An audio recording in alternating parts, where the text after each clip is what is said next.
Assalamualaikum, salam sejahtera dan selamat kembali semula ke channel Abang. Terima kasih sangat-sangat sudi dengarkan cerita yang Abang nak sampaikan hari ini. Dua lagi cerita yang dikirimkan kepada Abang untuk Abang sampaikan, moga-moga menjadi pengetahuan dan juga hiburan. Jadi ada soalan daripada YouTube Abang. Abang dapat satu soalan, apakah benda yang paling membanggakan Abang waktu jadi YouTuber? Abang cakap satu je, iaitu Abang diberi kepercayaan untuk menceritakan pengalaman orang yang macam-macam pengalaman, yang hebat-hebat pengalamannya sangat luar biasa. Abang diberi kepercayaan untuk ceritakan kisah-kisah tu. Sebab itu kalau tengok cara Abang bercerita bersungguh, moga-moga apa yang Abang ceritakan tu tersampai dekat hati. Itu adalah satu kebanggaan yang terima kasih sangat-sangat pada semua yang memberikan cerita. Jadi sebelum kita mulakan cerita, marilah kita sama-sama berdoa kepada Allah Ta'ala. Moga-moga Allah permudahkan segala urusan kita dunia dan di akhirat, dengan memberikan rezeki yang melimpah ruah, kesihatan yang baik dan juga benda-benda yang baik di dunia dan di akhirat. Juga moga-moga Allah memberikan kerahmatan dunia dan akhirat untuk mak ayah kita, sebab tanpa mak ayah kita, kita susah berada di sini, iaitu berkat doa mak ayah kita. Okey, jadi jom kita teruskan dengan cerita yang pertama. Cerita yang pertama berlaku pada tahun 1996, disampaikan kepada Abang oleh seorang wanita yang bernama Katie. Berlaku dekat Penang.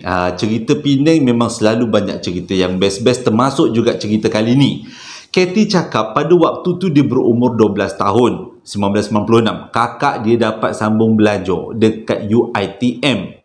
Jadi dia kata balik daripada UiTM tu, kakak dia ada ceritakan dekat dia satu cerita yang memang dia ingat sampai sekarang, iaitu waktu kakak dia belajar dekat UiTM, kakak dia dan beberapa orang kawan dia pernah merakam video diorang main gitar, ramai-ramai nyanyi rasa sayang hey, rasa sayang hey, macam tu. Abang buat bukan lawak, dia tiba-tiba teringat.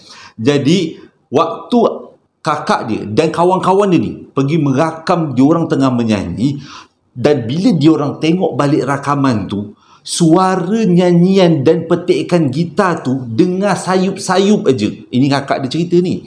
Dia kata dengar sayup-sayup aja. Yang kuat adalah suara Makcik Rockers sumbang suara. Makcik Rockers tak nyanyi rasa sayang hey, tapi dia bagi satu suara yang semua kita kenal dengan suara tu. Menjerit-jerit suaranya. Jadi bila Katie dengar cerita pengalaman daripada kakak dia, dia rasa itu adalah sesuatu yang sangat luar biasa. Jarang-jarang orang dapat rakam suara Makcik Rockers yang begitu jelas. Jadi dia kata yang kakak dia betul ke kak, kau ni saja main-main dia. Kakak dia kata sumpah memang suara Makcik Rockers tu jelas sangat-sangat. Jadi bila Katie dapat cerita daripada kakak dia macam tu, dia budak umur 12 tahun, Katie kata dia semangatlah nak tahu, kak tunjuklah kak dekat saya kak, saya nak tengok video tu kak. Tapi akak dia kata tak boleh, bahaya kalau video ni kalau kau tengok dengan kau tak tidur malam. Sebabnya akak sendiri yang dah besar panjang ni tengok, akak sendiri huru-hara. Tapi bila dia nak sangat tengok, akak dia tetap juga tak bagi. Tapi perasaan dia tu, dia kata, Katie kata, waktu tu terlalu sangat nak tengok. Sebab dia kata, dia tak pernah tengok, dia tak pernah dengar bunyi-bunyi ataupun gambar-gambar yang memang real berkaitan dengan Makcik Rockers and the Gang ni. Macam-macam lah yang tinggi, yang gula-gula macam tu. Dia tak pernah tengok, dia teringin sangat nak tengok. Dan perasaan ingin tahu dia tu akhirnya membuatkan dia rasa termimpi-mimpi. Selalu rasa tolonglah benda tu hadir dalam mimpi dia, dan akhirnya benda tu menjadikan dia terlalu bersemangat dan demam. Antara puncanya lah dia kata dia demam. Pada waktu tu memang sebenarnya musim demam, dan ditambah pula perasaan dia tu nak tahu tentang video kakak dia tu menjadikan demam dia tu bertambah-tambah teruk. Bukan sehari, bukan seminggu, 4 bulan dia demam pada waktu tu.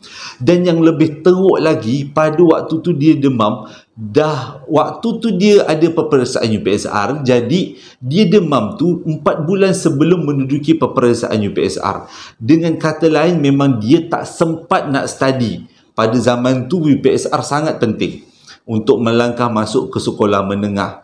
Jadi dia kata dia tak sempat nak study apa biji haram pun. Dia kata dia main langgar je sebab dia kata badan dia tak boleh nak bangun, dia tak boleh nak belajar, otak dia jam, cramp. Dia kata bapak dia dah banyak kali bawa pergi ke hospital, buat cek darah, cek mata, takkanlah cek mata, maksudnya cek darah lah kan, cek darah, buat scan daripada atas sampai ke bawah, macam-macam jenis scan, tapi semua keputusan menunjukkan Katie dalam keadaan yang sangat sihat.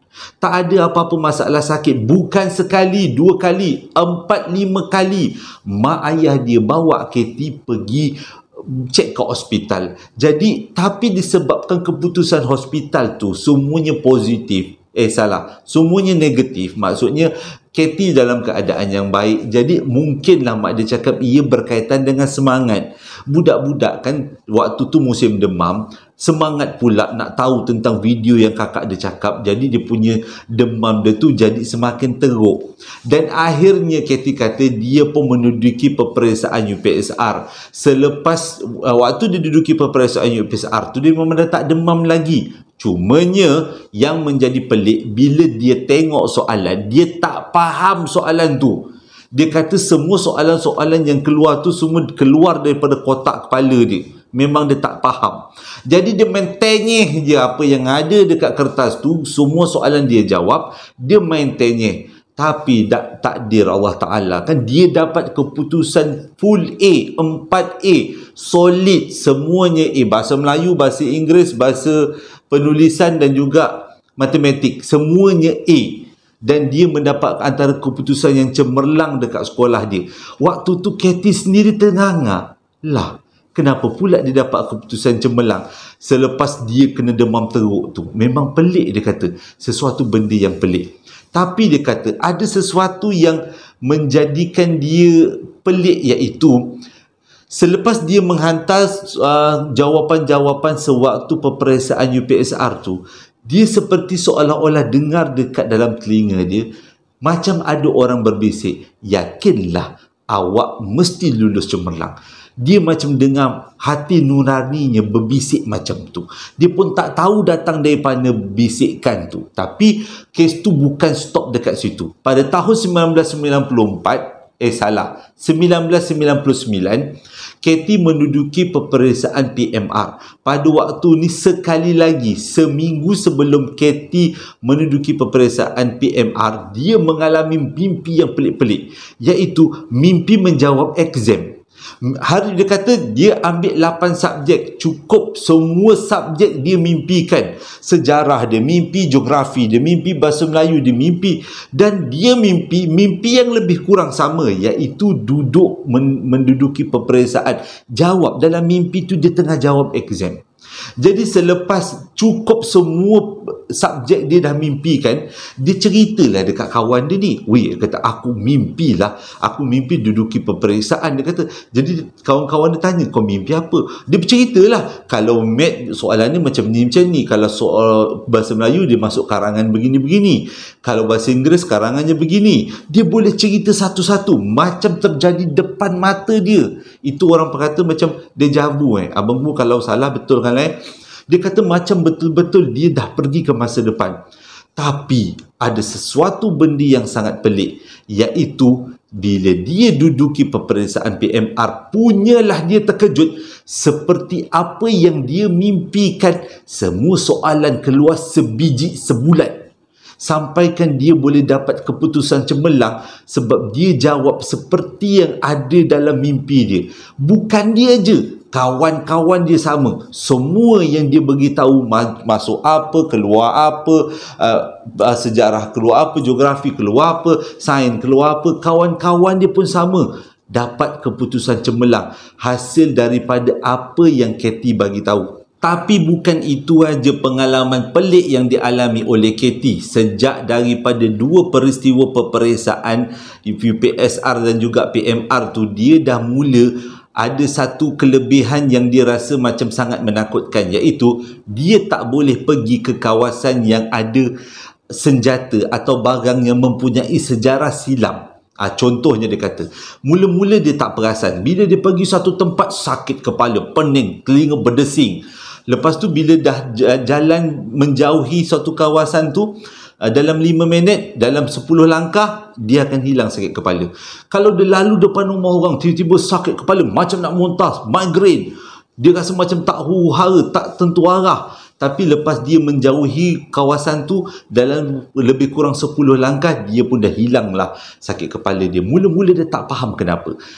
Dan akhirnya, dia pada satu hari melawat rumah makcik dia. Rumah makcik dia tu baru balik daripada Sarawak. Jadi, dia pergilah dengan mak ayah dia tu dengan tujuan untuk bertanya khabar makcik sihat ke tidak, pakcik sihat ke tidak. Jadi bila sampai dekat rumah makcik tu, tak ada masalah, tak ada apa-apa. Waktu tengah-tengah berborak-borak tu, tiba-tiba dia rasa macam nak terkencing. Dia minta diri, lalulah nak pergi ke dapur. Sebabnya bilik airnya dekat dapur. Jadi bila dia nak ke bilik air tu, dia melalui bilik tidur utama, iaitu bilik makcik dengan pakcik tu. Bila dia lalu dekat bilik tu, dia rasa telinga dia berdesing, kepala dia sakit, dia rasa berpeluh-peluh, dia rasa tak tentu arah. Tapi dia tempat juga kencing lah. Dia pergi kencing, balik kencing tu, duduk kat ruang tamu. Jadi sakit kepala dia hilang. Tapi dia pelik, kenapa dia lalu dekat bilik makcik dia tu, dia sakit kepala. Jadi bila dah sudah berborak-borak, dah salam-salam, dia pun baliklah rumah. Dia beritahu dekat mak dia bila dia lalu bilik makcik dia tu, dia sakit kepala. Lepas tu si emak dia ni, mak Katie ni, telefon lah si makcik dia tu, adik kepada mak dia. Lepas tu adik mak dia cakap apa? Dekat dalam bilik tu, dia kata dia ada beli satu topeng. Yang topeng tu selalunya digunakan untuk unsur waktu-waktu perubatan orang-orang Sarawak pada zaman-zaman dulu. Dan topeng tu bukanlah topeng hiasan, tapi adalah topeng sebenar. Dia beli sebab ada orang pesan, dia kata. Mungkin nak letak kat muzium ke, nak buat simpanan peribadi ke.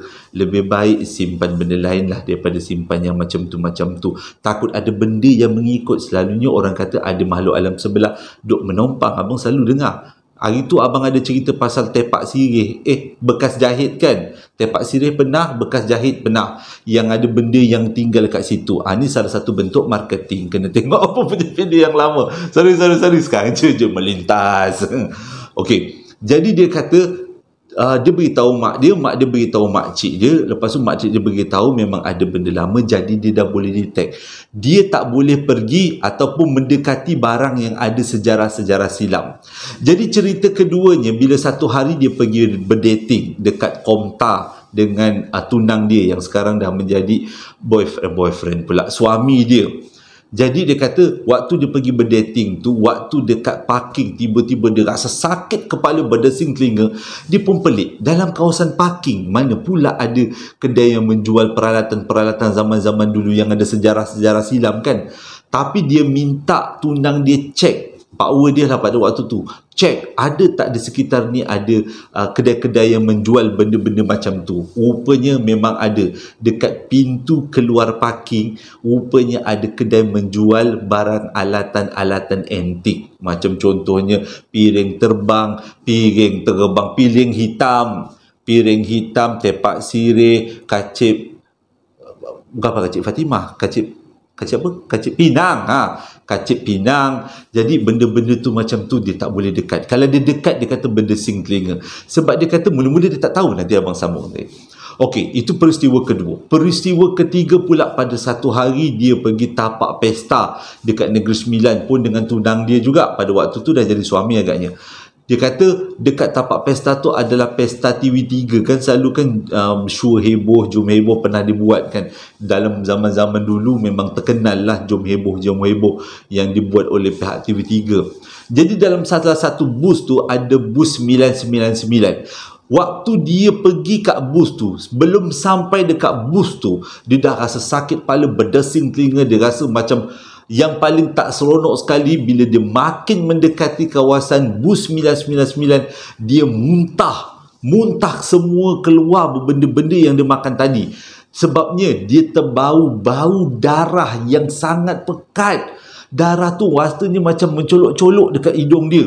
Jadi dia menjauhi daripada bus 999. Dia minta suami dia ke tunang dia tu pergi tengok ada apa-apa ke dekat bus tu.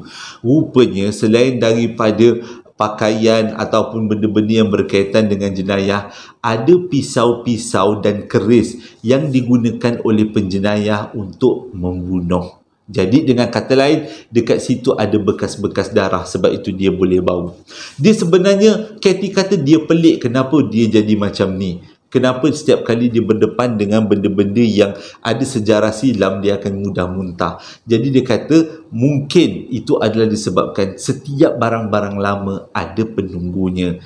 Tapi macam mana pula penjelasan kenapa dia boleh nampak soalan peperiksaan sewaktu selepas dia demam? Dia kata dia sendiri tak tahu, tapi ini adalah satu bentuk pengalaman. Mana tahu ada antara anak-anak kita yang pernah ataupun mengalami peristiwa yang sama. Jangan dimarah, tanya dia orang, minta dia orang jelaskan. Moga-moga benda ni boleh, mak bapak kita sebagai mak bapak boleh membantu. Cerita yang kedua ni disampaikan kepada abang oleh seorang lelaki melalui panggilan telefon yang bernama Hilman. Ini adalah nama sebenar. Cumanya abang tak sempat nak tanya dekat dia kat manakah lokasi cerita ni berlaku. Kisahnya menarik dan agak menyentuh perasaan bagi abang. Abang yang jenis-jenis orang tua ni senang-senang mengalir air mata dengan cerita-cerita sedih. Lagi-lagi kalau cerita putus cinta, Devdas tu semua tak ada tengok, merebeh abang jadinya. Maklumlah. Bujang tua ginilah. Okey, cerita dia macam ni. Hilman kata dia membesar dalam adik-beradik 4 orang dan dia adalah anak yang bongsu. Jadi dia kata dia ada beberapa orang abang dekat atas dengan kakak lah. Ada kakak, ada abang. Tapi ceritanya adalah berkaitan dengan abang sulung dia. Abang sulung dia ni antara 4 orang adik-beradik, dialah yang paling tak berapa nak pandai. Jadi disebabkan tu lepas habis SPM, abang dia teruslah pergi bekerja. Dan abang dia ni memang minat dalam bidang pertukangan, bukan, dalam bidang mekanik. Jadi abang dia bekerja sampingan dekat satu kedai kereta kepunyaan seorang toke Cina yang ada dekat pekan dia ni. Memang kedai tu banyak pelanggan, jadi dengan itu abang dia bercita-cita nak kumpul duit, nak buka kedai baiki kereta. Jadi dia pungut pengalaman bekerja dengan orang dulu. Jadi di samping-samping tu dia kata abang dia ni memang dalam pada, walaupun tak ke sekolah tak tinggi, tapi rajin nak kumpul duit. Dan akhirnya abang dia dapat beli kereta yang diidam-idamkan, iaitu kereta Wira. Dia kata kenapa kereta Wira? Sebab kereta Wira antara kereta yang banyak spare part dan juga senang nak diubah suai. Maksudnya nak belajar macam mana sistem kereta Wira memang sangat sesuai. Tapi kereta tu menjadi kereta kesayangan abang dia. Memang ke mana-mana abang dia akan bawa kereta tu dengan perasaan bangga. Walaupun Hilman kata dia pada waktu tu dah bekerja, bagus juga dia kata kerja, sebab dia dengan adik-beradik lain semua melanjutkan pelajaran ke universiti. Tapi walaupun abang dia tak melanjutkan pelajaran ke universiti, dia tetap berasa bangga abang dia boleh berusaha dan ada cita-cita untuk majukan diri. Tapi panas hingga ke petang. Kusangka panas hingga ke petang, rupanya hujan di tengah hari. Pada satu hari dia mendapat perkabaran yang sedih bila abang dia meninggal dalam kereta sewaktu nak pergi kerja. Pada waktu tu abang dia pergi kerja awal naik kereta. Selalunya dia kata abang dia pergi kerja naik motor. Tapi tak tahulah pada hari tu abang dia pergi kerja naik kereta dan waktu tu bengkel belum lagi buka, jadi abang dia berehat dalam kereta. Rupanya ajal menjemput, abang dia meninggal dalam kereta. Dah memang sayang kereta, Allah ambil nyawanya pun dekat dalam kereta kesayangan, tempat yang paling selesa agaknya lah. InsyaAllah abangnya ditempatkan ke syurga, abang kepada Hilman ni.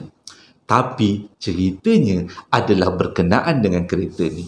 Selepas abang dia meninggal, menjadi trauma mak ayah dia nak jual kereta tu. Memang diorang laki bini, mak ayah Hilman cakap dia nak letak kereta tu dekat kawasan rumah. Ada satu macam bengkel kecil lah dekat tepi rumah dia ni, letak kereta ayah abang dia dekat situ. Dan mak ayah dia memang tak bercadang nak jual, sebab itu adalah salah satu memori dengan abang dia. Dan disebabkan juga abang dia meninggal dalam kereta tu, jadi itu adalah satu kenangan yang sangat mengusik jiwa lah kan. Mak bapak kan biasalah kehilangan anak. Jadi dia kata, ceritanya selepas 7 bulan abang dia meninggal, sesuatu berlaku dekat kereta tu. Peristiwa pertama dia kata, pada waktu tu dia kata selepas 7 bulan abang dia meninggal, tengah-tengah semua orang tidur, tiba-tiba dia dengar macam bunyi horn tau. Horn tu kuat gila. Sebabnya dia kata dia duduk dekat dalam rumah kampung, dia kata, jadi dia duduk biliknya dekat-dekat. Tiba-tiba dalam tengah tidur tu dengar tin tin tin. Jadi dia buka mata, dia keluar daripada bilik. Rupanya ayah dengan mak dia dah keluar dulu. Bukan keluar daripada bilik, mak ayah dia dah keluar dari rumah. Waktu tu Hilman terus pergi ke pintu dapur dan dia tengok ayah dia tengah terpinga-pinga tepi kereta abang dia. Sebabnya bunyi horn tu adalah daripada kereta abang dia, kereta arwah abang dia. Tapi masalah yang paling kritikal ialah kereta tu tak ada bateri. Mana datangnya bunyi horn? Pelik, dia kata. Memang pelik. Jadi waktu diorang ni, anak beranak ni tengah terpinga-pinga, tak tahu nak buat apa, tiba-tiba bunyi horn tu berhenti sendiri. Dan bila bunyi horn tu berhenti sendiri, diorang pun masuklah tidur dalam keadaan yang rongsing. Dah kenapa pula horn ni boleh berbunyi kan? Bateri dah tanggal. Lepas tu kereta tu tak ada tanda-tanda orang buka, sebab kunci memang dah lama tertutup, dah berabuk pun kereta tu. Tapi pelik, mana datangnya horn tu? Mula-mula mak dia cakap jangan-jangan abang nak bagi petanda ke apa benda ke, tapi diorang semua cepat-cepat sangkal itu adalah khurafat. Dia kata tak mungkin. Dia kata urusan orang yang meninggal lah tak ada dengan urusan orang yang di dunia. Jadi diorang pun buat tak tahulah. Mungkin dia kata ada fuse yang terlanggar-terlanggar, tikus ke biawak ke yang ada dalam kereta tu, membuatkan horn tu tiba-tiba berbunyi dengan kuat. Dan pada waktu tu semua orang pun masuk tidur semula. Kes tu tak ada apa-apa, diorang masih lagi runsing. Tapi pada satu hari, kata Hilman, waktu tu dia balik kerja. Lambat pula tu dia balik kerja pada hari tu. Lebih kurang dia sampai rumah 7.30 lah. Selalunya dia sampai rumah lebih kurang 5.30. Tapi nak jadi cerita lah kan, hari tu dia sampai rumah 7.30. Waktu dia nak masuk ke rumah tu, dia naik motor. Tiba-tiba dia nampak dekat kawasan kereta abang dia ni ada budak-budak main. Tapi dia kata budak-budaknya pelik. Keningnya bercantum, telinganya runcing. Telinga dia runcing. Keningnya bercantum, bajunya pudar-pudar sikit. Dan pelik, dia kata budak-budak tu pelik, main-main berlari-lari sekitar kereta abang dia. Dia kata mungkin mula-mula dia ingat anak-anak kampung tu, anak-anak jiran ke apa. Jadi dia pun buat tak tahu, dia pun naik kat rumah. Dia cakaplah dengan mak dia, anak siapa mak yang main dekat tepi kereta abang tu? Dia kata, mak dia kata mana ada orang dekat tepi kereta abang. Sebabnya kedudukan kereta tu, kata Hilman, dengan dapur keluarga dia orang tu memang sebelah je.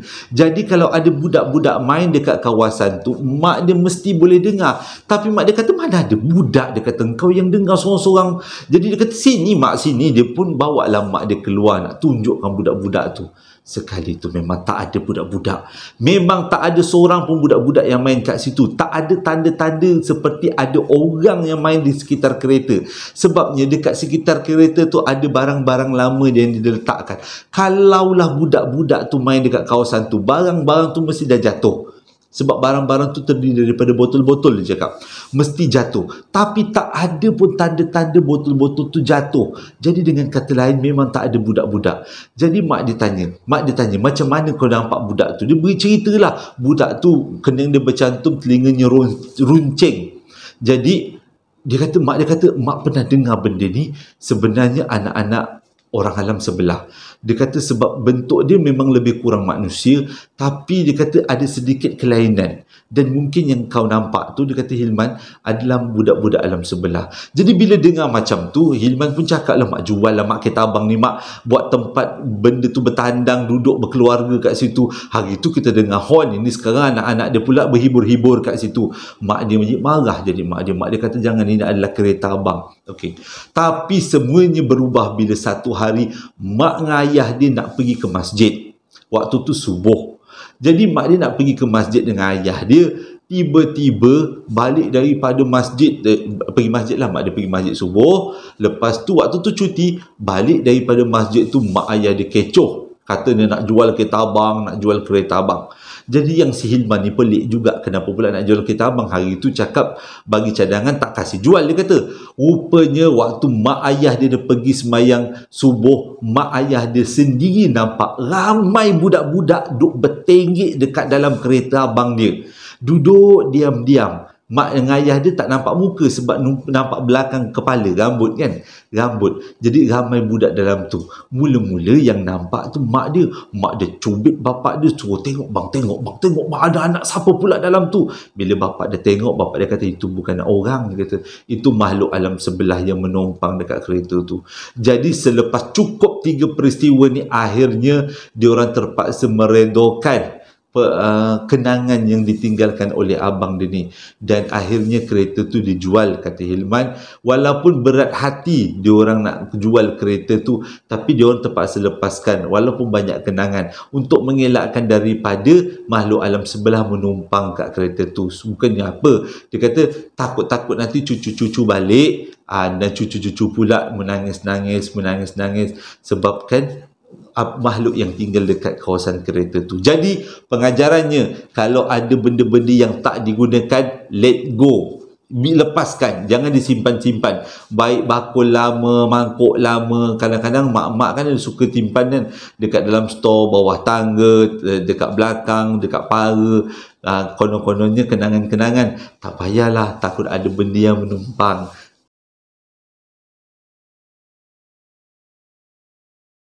Terima kasih sangat-sangat sudi dengarkan cerita yang abang sampaikan hari ini. Moga-moga jadi hiburan dan juga iktibar untuk cerita yang abang sampaikan. Maaf sangat-sangat, kadang-kadang cerita abang ni tak seram, tapi ada pengalaman yang bagus. Semua ni adalah pengalaman daripada ramai orang untuk kita jadikan iktibar. Terima kasih juga pada yang membeli barangan-barangan yang abang jual. Jadi siapa-siapa yang nak dapatkan, masih lagi ada, boleh tekan pada link-link Shopee dan juga WhatsApp yang abang sediakan di ruangan description box, ada kat bawah setiap video abang. Hingga berjumpa lagi dalam 2 hari akan datang. Assalamualaikum warahmatullahi wabarakatuh.